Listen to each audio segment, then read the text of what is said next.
네, 일단 반갑습니다. 인사부터 드릴게요. 세정에서 국어를 담당하고 있는 정혜국이라고 합니다. 네, 반갑습니다. 네, 일단 예비고일 다시 시작이네요. 이 중에서 혹시 위에 아이가 있다 손 한번 들어보시겠어요? 지금 현재 중3 아이 말고 위에 아이가 있다 손 들어보셨어요? 와, 거의 지금 처음인 건가요?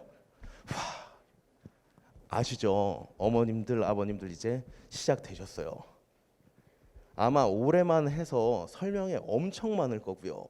내년 2월까지 설명회가 끝도 없을 겁니다. 아이들도 힘들지만 아마도 부모님들도 힘드실 거예요. 그래서 많은 설명회가 있고 그 설명회 시간, 제한된 시간 안에 제가 조금 얘기를 좀 드려야 되는데, 저한테 아마 저 보실 시간이 좀 많을 거예요. 아마 설명회에서 자주자주 뵙게 될 건데, 오늘은 좀 전반적인 큰 틀을 잡을 거고요. 그 다음에 아마 10월, 11월 달에 다시 설명회가 있을 겁니다. 그때 수능 국어에 대해서 조금 더 자세하게 얘기하고요. 그 다음에 11, 12월 달에 이제 아이들 학교 직접적인 이제 고등학교 요런 거 이제 고민 있을 거예요. 그래서 11, 12월 달에는 아마 학교와 관련지어서 내신 관련지어서 조금 설명이 좀 들어갈 거고요. 그다음 2월 달에는 아마 학교별 설명회가 좀 진행될 겁니다. 그래서 아마 많은 설명회가 지금 계획되어 있는데 어머님들도 체력 잘 비축하시고요. 그리고 하여간 이런 마음을 잊지 말으세요. 듣다 보면은 그 내용이 그 내용 같고, 그런데 하나씩 하나씩 그 포인트들이 있거든요. 그 포인트 하나 정도만은 꼭 가져간다, 그렇게 생각을 하시면 아주 좋을 것 같습니다. 자, 그럼 제 설명회를 좀 시작해 볼 건데요. 국어, 자, 수능 일단 이제 고2이죠.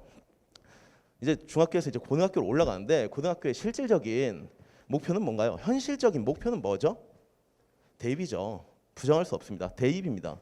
대입을 위해선 두 가지 방법이 있죠. 크게 봤을 때 뭐가 있죠? 수시가 있고요. 또 뭐가 있죠? 정시가 있습니다. 정시는 이 정도는 아셔야죠. 정시는 무조건 뭐다? 수능이에요. 수시는 뭔가요? 내신인가요? 자, 이제 여기서 다시 생각해 봅시다. 진짜 내신만으로 가는 거 맞나요? 수능에서? 아니, 수시에서? 맞아요. 자, 일단 이 중에서 뭐 의치대 등등을 비롯해서 최저라고 하는 말 들어보신 적 있으세요? 수능 최저를 못 맞추면 아무것도 되지 않습니다. 그러니까 수시건 정시건 가장 기본적으로 고1, 고2, 고3 계속 고민해야 되는 시험이 있으니 그게 바로 수능이에요. 그래서 오늘 저는 수능에 대해서만 말씀드릴 거예요. 수능과 관련돼서 국어가 수능에서 어떤 포지션을 가지고 있는지에 대해서 말씀드릴 건데 아마 깜짝 놀라실 거예요. 정말 깜짝 놀라실 겁니다. 자, 시작해 볼게요. 첫 번째, 일단 수능에서 국어의 위상입니다. 안 보이시는 분들은 제가 조금 얘기해 드릴게요. 일단은 수능 시험을 보고 난 다음에 점수를 받을 텐데 그 점수는 원점수예요. 원점수로 대학교 갈 수 있다. 맞나요? 아니죠. 표준 점수로 대학교는 반영됩니다. 표준 점수는 뭐냐? 난이도가 반영되어 있어요. 그러니까 원점수는 100점 만점인데 100점이 끝이 아니에요. 시험이 어려웠는지 쉬웠는지에 따라서 점수는 다시 나와요. 그걸 표준 점수라고 하거든요. 자, 작년입니다. 작년 수능이에요. 국어 표준 점수 만점자 149점 받았고요. 수학은 만점자 147점 받았습니다. 뭐가 더 높나요? 국어가 더 높죠. 그렇죠? 자, 재작년입니다. 2011학년도 국어 표준 점수 만점자가 몇 점이죠? 144점이죠. 수학 가나 쪼개졌었는데 수학 가는 137점, 수학 나는 137점. 역시나 국어가 더 높네요. 자, 그다음 2020학년도 이때는 수학이 조금 더 어려워서 수학 나가 149점이었었고요. 수학 국어가 140점, 수학 가가 134점이었습니다. 자, 그다음 2019학년도 이때 완전 문제 학년도였었죠. 이때 워낙 시험 문제를 국어를 어렵게 내서 교육과정평가원장이 나와서 대국민 사과까지 했었어요. 천문지문. 그때 국어 표점이 150점이었었고요. 수학 나는 139점, 수학 가는 133점. 자, 단순하게 숫자로 놓고 봤을 때 뭐가 가장 어렵다? 국어가 가장 어렵습니다. 됐죠? 이제 여기에서 의문이 드시는 학부모님들 계실 거예요. 아니, 우리 아이는 분명히 이과 계열로 갈 건데 이과는 수학 비중이 훨씬 더 높게 반영되지 않아요? 그렇다면 국어는 상대적으로 낮게 반영이 될 텐데 정말 중요한 게 맞나요? 자, 다음 페이지 봐볼까요? 자, 국어 표준 점수 최고점입니다. 140, 아까 전에 몇 점이었죠? 149점이었었죠. 149점 받은 아이. 그다음 수학 표준점수 최고점 0.63%를 차지했는데 자 봐볼게요. 인원수로 따질게요. 국어 만점자는 28명이고요. 수학 만점자는 2,700명이었었습니다. 자, 의대 기준으로 봤을 때 TO가 3,000명 정도예요. 그럼 기본적으로 최상위권 아이들은 수학은 기본적으로 만점이에요. 그쵸? 그 다음 변별은 어디서 되는 거죠? 국어입니다. 국어예요. 됐죠? 그러니까 결론, 수학은 당연히 기본이에요. 근데 요즘 계속 국어 얘기가 나오는 이유는 국어에서 뭐가 되기 때문이다? 변별이 되기 때문이에요. 당연히 수학을 가장 기본적으로 깔아야 돼요. 제가 국어 담당이죠. 근데 수학을 어머님들 계획에서 아버님들 계획에서 기본적으로 깔아야 됩니다. 근데 거기에서 국어를 빼면 안 된다는 거예요. 왜요? 대학교로 들어가는 키포인트가 바로 국어니까. 됐죠? 됐죠? 됐으면 이제 여기에서 다시, 그렇다면 수능 국어가 어렵다는데 뭐가 그렇게 어렵냐? 들어본 적 있으실 거예요. 당연히 세 글자짜리 이게 제일 어려워요. 뭐죠? 비문학이죠. 자, 작년입니다. 수능 오답률 분석이에요. 1위, 5, 6, 2, 3, 4, 5위가 있는 이유는 언어, 매체, 화법과 작문 선택 과목 들어갔죠. 그래서 순위가 조금씩 달라서요. 자, 어찌됐던 1위부터 5위까지 대부분 다, 자, 첫 번째 기술 지문, 두 번째 경제 지문, 세 번째 인문 지문이네요. 오답률 상위권은 역시 뭐다? 비문학. 됐죠? 그러니까 저는 제일 답답해요. 특히나 고1, 고2가 되면 이제 어머님들이, 아버님들이 조금은 인지하시는데 제일 답답해요. 중3 거의 대부분 여름방학 때부터 시작되는 예비 고1 수업은 문학 아니면 문법입니다. 근데 우린 이미 알고 있어요. 이게 그러니까 인간의 어떻게 보면 가장 기본적인 어떤 본능 같은 거예요. 어려운 게 있으면 좀 외면하려고 그래요. 근데 가장 중요한 키포인트는 이미 알고 있어요. 뭐죠? 비문학입니다. 비문학이에요. 비문학 미리 해야죠. 그렇죠? 그럼 이제 여기에서 다시 비문학은 먼 얘기 아닌가요? 정말 멀게 느껴지는데 수능이라고 하는 게 멀게 느껴지는 게 맞나요? 자, 다음 페이지. 작년 올해 고1 3월 달에 보는 모의고사 점수를 제가 넣어놨습니다. 자, 일단 보시면 놀랄 거예요. 진짜 이 중에서 우리 아이는 맨날 AAA 밖에 맞은 적이 없는데 우리 아이는 항상 위에 탑 클래스를 찍었는데, 자, 올해입니다. 1등급은 몇 퍼센트죠? 4%예요. 국어 원점수 1등급이 몇 점이죠? 76점. 2등급은요? 68점. 3등급은요? 60점. 요즘 코로나 때문에 아이들이 학업 성취도가 많이 떨어진다고 하던데 전반적으로 좀 낮아진 거 아닌가요? 낮아지긴 낮아졌죠. 수학은 88, 77, 66입니다. 희한하게 딱딱 그렇게 떨어졌어요. 88, 77, 66이에요. 상대적으로 뭘 훨씬 더 못한다? 국어. 됐죠? 자, 재작년입니다. 아니, 작년이죠. 2021 3월 모의고사 원점수 1등급 80, 72, 63이에요. 이게 내년 3월 달에 우리 아이들이 받아야 될 점수예요. 됐죠? 근데 상대평가입니다. 상대평가예요. 우리는 어찌됐든 1등급을 맞으면 돼요. 됐죠? 그럼 1등급을 맞기 위해서 좀 아이들이 많이 틀리는 부분, 어려워하는 부분을 좀 잘 잡아야 되는데 그게 바로 뭐냐? 다음 페이지. 자, 봅시다. 1위부터 7위까지 올해 3월달 많이 틀린 어떤 오답률 상위권 문항 번호와 오답률을 제가 넣어놨는데 1번은 진짜 찍는 것만 못하죠. 몇 지 선다죠? 5지 선다요. 그럼 확률이 찍었을 때 확률이 몇 퍼센트인가요? 20%예요. 풀었겠네요. 맞춘 확률이 몇 퍼센트죠? 19%입니다. 그렇죠? 맞나요? 자, 1위, 2위, 3위, 4위, 5위, 6위, 7위가 있는데 이 중에서 재밌는 거리가, 자, 1학년부터 2학년까지는 1번부터 10번까지는 화법과 작문이에요. 11번부터 15번까지는 문법이에요. 16번부터 30번까지는 비문학이고요. 31번부터 45번까지는 문학입니다. 보이시나요? 문항 번호 보이세요? 좀 더 보여드릴까요? 거의 대부분 다 뭐다? 비문학이에요. 그러니까 이 비문학에 대한 문제가 계속 해결되지 않고 1학년, 2학년, 3학년 계속 올라가는 겁니다. 여름방학 때 뭐 해야 되나요? 문학인가요? 문법이에요? 비문학 시작해야죠. 종로학원 생각 안 하고 계시죠? 대성학원 생각 안 하고 계시죠? 그럼 비문학 해야죠. 어떤 느낌인지 아시겠죠? 됐나요? 자, 역시나 전반적으로 어렵고요. 오답률은 비문학이다. 비문학은 1학년, 2학년, 3학년 때까지 계속 가는 문제다. 제 자료 보실 필요 없어요. 앞에 있는 내용하고 달라요. 제 자료는 따로 말씀드릴 거예요. 저를 보세요. 됐죠? 저를 봐주세요. 그래서 다시 정리합니다. 1학년, 2학년, 3학년. 자, 국어는 입시에 있어서 굉장히 중요한 포인트다. 맞나요? 그렇죠? 그 포인트, 중요한 포인트 중에서 다시 중요한 핵심 키워드가 있다. 국어 등급을 잘 받아야 되는데 잘 받으려면 뭐를 잘해야 된다? 비문학을 잘해야 된다. 비문학을 잘하는 친구가 결국 웃는다. 잊지 마세요. 이게 오늘의 가장 키워드예요. 됐죠? 됐으면 그 다음 페이지 조금 더 얘기 나가볼게요. 이제 수능 국어 그럼 해야 되는데 자, 공부의 출발점 다시 한번 확인해 볼게요. 첫 번째 이런 얘기 많이 들으셨을 겁니다. 첫 번째 정시가 확대됐다. 들으셨죠? 40%. 두 번째 변별력 있는 필수 과목. 그게 바로 뭐다? 국어다. 세 번째 요런 말을 진짜 잊지 말으셨으면 좋겠어요. 고3 때는 누구나 열심히 해요. 열심히 안 하는 친구가 없어요. 됐죠? 그러니까 그 전에 미리 공부로서 확보될 수 있는 시간은 1학년, 2학년. 하나 더 한다면 예비고1. 됐죠? 자, 그 다음 네 번째 요거 잊지 마세요. 자, 아마도 이번 여름 때부터 수많은 선생님들이 아마도 어머님들을 내신으로 현혹할 겁니다. 아버님들을 내신으로 현혹할 거예요. 내신 중요한 건 맞아요.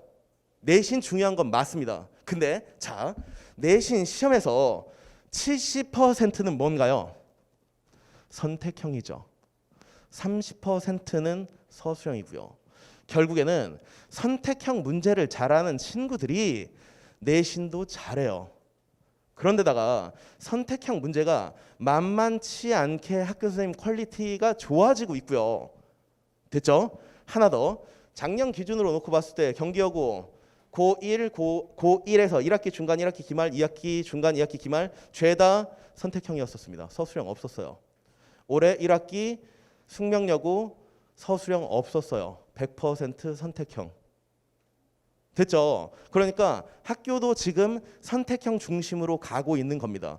이게 코로나로 변한 좀 하나의 특징 중에 하나인데 선생님들이 대면으로 서술형 채점을 좀 어려우니까 선택형으로 꽤 많이 학교에서 돌리고 있어요. 됐죠? 그래서 내신 잘하려면 역시나 선택형 문제를 잘 풀어야 되는데 선택형 문제의 완성형은 어디다? 수능이죠. 그것처럼 잘 만든 문제가 어디 있어요? 됐죠? 그 다음에 뭐죠? 평가 문제가 가장 잘 만든 선택형 문제예요. 그 다음은 뭐죠? 교육청 모의고사죠.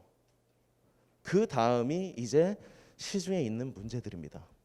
됐나요? 됐죠? 됐으면 다시 그렇다면 수능 공부의 시작점 언제냐? 바로 지금입니다. 제발 진짜 제발 비문학 이번 여름부터 시작해 주세요.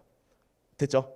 됐으면 자 그다음 그 다음에서 이제 제 수업 내용인데 제 수업 내용은 이렇게만 기억하시면 될 것 같아요. 작년 수능 만점자 몇 명이었을게요? 몇 명 같습니까? 작년 수능 만점자. 작년 수능 만점자 어머님 몇 명 됐을 것 같아요? 몇 명? 몇 명이 만점 맞았을까요? 작년에 수능 만점. 한 명입니다. 작년에 수능 만점자가 한 명이었어요. 그 친구 인터뷰한 걸 제가 자세하게 봤는데 그 친구 재밌는 친구더라고요. 반수해서 결국 만점 받아서 자기 원하는 학교를 갔는데 어떻게 공부를 했어요? 반수를 했는데 라고 하니까 1학기 때는 학교를 다녔고요. 여름방학 때부터 시작을 했는데 기출 중심으로 돌렸어요. 기출 중심으로. 그러니까 옛날은 교과서 중심이죠. 요즘은 그거 아닙니다. 기출 중심으로 돌렸어요.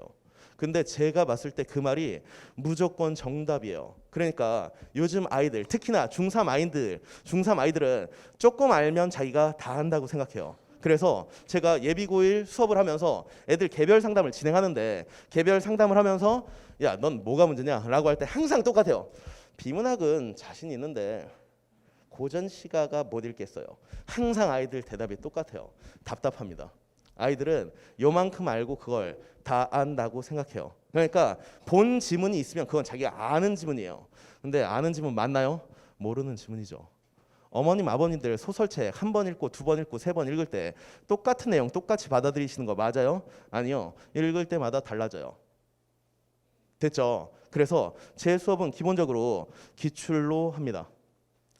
고3 중에서 고1이 할 수 있을 만한 수준이면 고3 것도 쓰고요. 고2 거 중심으로 가고요. 고1 거 중에서 어려운 거 있어요. 그래서 고1 거 중에서 어려운 게 있다면 이런 정도는 아이들한테 좀 보여주고 싶다라고 하는 내용이 있으면 그런 내용도 섞습니다. 그래서 일단 제 수업은 기본적으로 기출 중심, 문학 반절, 비문학 반절. 그래서 끊기지 않고 고3 때까지 비문학 공부할 수 있게 한다. 이게 제 수업의 목적이에요. 그리고 그렇게 짰습니다. 됐죠? 됐으면 다음 페이지 수업 진행 방식인데 문학과 비문학 중심으로 나간다라고 생각하시면 될 것 같고요. 과제 및 피드백 요건 이제 잠깐 말씀해 드려야 될 것 같은데 제 자료에 충분하게 설명이 다 되어 있어요. 하지만 저 봐주세요. 자, 첫 번째 기출 모의고사 훈련 매주 한 회씩 기출 모의고사 풉니다. 두 번째 시조는 공부 좀 해두면 좋아요. 내신 때도 분명히 도움이 됩니다. 그래서 매주 시조 10개씩 공부하고요. 위클리 어휘력 있으면 비문학 읽을 때 분명히 도움이 돼요. 그래서 위클리 어휘 매주 20개씩 공부하고요. 그 다음 세 번째 요건 이제 생소하실 텐데 비문학 A, B, 비문학 애프터 and before 제가 만든 겁니다. 자, 비문학 읽은 다음에 공부한 다음에 저랑 같이 공부한 다음에 그걸로 그냥 끝나면 안 돼요. 그러니까 비문학 애프터 제가 직접 만든 자료를 바탕으로 지문 다시 아이들이 읽으면서 지시어가 지시하는 대상 찾으면서 글 꼼꼼하게 읽는 거, 접속 표현 확인하면서 앞뒤 문장의 관계 확인하는 것. 됐죠? 자, 그 다음 하나 더라고 한다면 내용 정리 요약까지 해서 비문학 애프터가 있고요. 그럼 비문학 비포는 뭘까요? 아이들이 기본적으로 비문학을 어려워하는 이유는 못 읽어서요. 어휘력이 부족해서. 그래서 다음 회차 때 공부할 비문학 어휘에 대한 선행이 비문학 비포입니다. 그래서 비문학 A, B 과제로 나가고요. 그다음 세 번째 데일리 현대시 훈련인데 요건 내년 2월까지 계속 진행되는 건데 고1, 고2 국어교과서, 문학교과서에 있는 모든 현대시 플러스 알파까지 합니다. 매주 10개씩 할 거고요. 총 2월 달이 끝날 때 250작품을 해요. 이걸 아이들이 스스로 분석하는 거예요. 그리고 그걸 제가 클리닉 때 봐주는 겁니다. 됐죠? 문학을 스스로 보는 눈을 키우는 것처럼 좋은 건 없어요. 그래서 매주 위클 데일리 현대시 매주 10개씩 공부하는 거 나간다는 것 과제입니다. 그 다음 네 번째 모의고사 테스트 점수 미달 학생의 경우 요거 제가 다른 선생님들 어떻게 진행하시는지 잘 모르겠는데 클리닉 제가 직접 하고요. 아이들이 그러니까 쌤이 직접 해주시는 게 너무 좋아요 라고 얘기하더라고요. 제가 할 일이 없는 건 아닌데 클리닉 시간만큼은 제가 무조건 그 자리 지키고 있습니다. 그래서 아이들을 계속 공부하게 시키는데 그걸 아이들이 좋아하더라고요. 좋아해요. 그래서 애들이 좋아하니까 전 더더욱 집착해서 하고 있는 것 같습니다. 그래서 자, 평일 의무 클리닉 진행한다는 거, 그 진행은 제가 직접 한다는 거, 다른 학습 조교 쓰지 않고 제가 직접 합니다. 자, 그다음 예비고일 수업 시간인데 우리는 세정만 보면 되죠. 세정은 토요일 10시부터 1시까지인데 요거 조금은 잔인하다는 거 알고 있어요. 아이들 중3 시험 언제 끝나죠? 7월 8일 정도까지죠. 하지만 쉼 없이 가겠습니다. 달려갈 때 됐죠. 쉼 없이 달려가겠습니다. 그래서 7월 9일 토요일 아침 10시부터 수업 시작하니까 그렇게 알아두시면 될 것 같고요. 자, 이제 오늘 수업은 마무리를 지어야 되는데 수업 아니죠. 설명이죠. 마무리 지어야지 되는데 다시 원점으로 돌아갈게요. 일단은 어머님들은 지금 장기간의 레이스 초입에 들어왔다. 그렇다면 큰 틀에서의 계획을 좀 세워야 되는데 큰 틀에서의 수능에서의 계획 됐죠? 수능에서의 계획 일단 뭘 꾸준히 해야 된다. 뭘 꾸준히 해야 된다?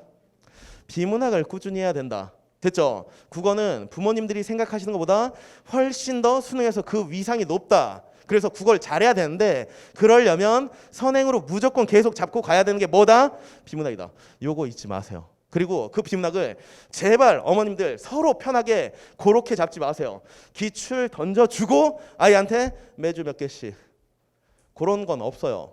비문학 지문은 훨씬 부모님들이 생각하는 것보다 읽기 어려워요. 아이들한테 직접 던져주고 읽게 하는 건 무책임한 겁니다. 방관하는 거예요. 됐죠? 그러니까 비문학과 관련된 수업을 아이들을 위해서 계획해 주시라 라고 하는 말씀 드리고 싶고요. 마지막으로 이제 여담인데 제가 올해 4월 달에 재미있는 카톡 하나를 받았어요. 어떤 친구인데 2015년, 2016년에 제가 가르친 친구입니다. 갑자기 뜬금없이 카톡이 왔어요. 쌤 잘 지내세요? 하면서 블라블라블라 막 하더라고요. 그래서 내가 너 잘 지내냐? 어떻게 지내? 뭐 하고 있어? 라고 했더니 그 친구가 정말 진짜 저도 내가 이렇게 됐구나 싶던데 쌤 저 진선여고 교생으로 왔어요. 애들이 쌤 얘기 하던데요? 쉬는 시간에? 라고 하는 얘기를 하더라고요. 그 얘기를 듣고 첫 번째로 든 생각, 늙었구나. 진짜 늙었구나 라고 하는 생각을 했고요. 두 번째로 제가 가르치는 학생들이 그냥 가르치는 걸로 끝나는 게 아니라 다시 어딘가에서 누군가를 가르칠 수 있겠구나 라고 하는 생각을 했습니다. 그래서 더 부끄럽지 않은 수업을 해야 되겠다. 아이들한테 그래도 나름대로 떳떳한 수업을 해야 되겠다라고 하는 다짐을 했습니다. 그런 마음 잊지 않고 수업 계획하고 수업 진행하도록 하겠습니다. 지금까지 들어주셔서 감사합니다. 네.